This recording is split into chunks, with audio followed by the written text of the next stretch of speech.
Hello guys, welcome to your farms. మీ దగ్గర గొర్రె పొట్టేలు ఉన్నాయా? కానీ ఎంత మేత వేసినా మంచి సైజు రావటం లేదా? అయితే ఈ గడ్డి అయితే ట్రై చేయండి. ఈ గడ్డి పేరు అయితే నాకు తెలియదు. ఇక్కడ పడితే అక్కడ అడవిలలో అయితే దొరుకుతుంది. ఇదైతే రోజుకు ఒకటి ఇచ్చినా కానీ 1 monthలో మంచి గ్రోత్ అయితే కనిపిస్తుంది. ఇదైతే మస్తు హెల్దీ అని అయితే చెప్పొచ్చు. మన పొట్టేళ్ళకైతే మంచిగా అయినేస్తాయి దబ్బాబా. నేనైతే ఈ పొట్టేలు తెచ్చి ఒక 4 రోజులు 5 రోజులు అవుతుంది. మీకు కూడా ఈ పొట్టేళ్ళు మంచి సైజా మీ పొట్టేలు కూడా రావాలనుకుంటే ఈ గడ్డి అయితే ఒకసారి ట్రై చేయండి.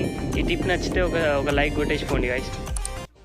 Hello guys, welcome to your farms. మీ దగ్గర గొర్రె పొట్టేలు ఉన్నాయా? కానీ ఎంత మేత వేసినా మంచి సైజు రావటం లేదా? అయితే ఈ గడ్డి అయితే ట్రై చేయండి. ఈ గడ్డి పేరు అయితే నాకు తెలియదు. ఇక్కడ పడితే అక్కడ అడవిలలో అయితే దొరుకుతుంది. ఇదైతే రోజుకు ఒకటి ఇచ్చినా కానీ 1 monthలో మంచి గ్రోత్ అయితే కనిపిస్తుంది. ఇదైతే మస్తు హెల్దీ అని అయితే చెప్పొచ్చు. మన పొట్టేళ్ళకైతే మంచిగా అయినేస్తాయి దబ్బాబా. నేనైతే ఈ పొట్టేలు తెచ్చి ఒక 4 రోజులు 5 రోజులు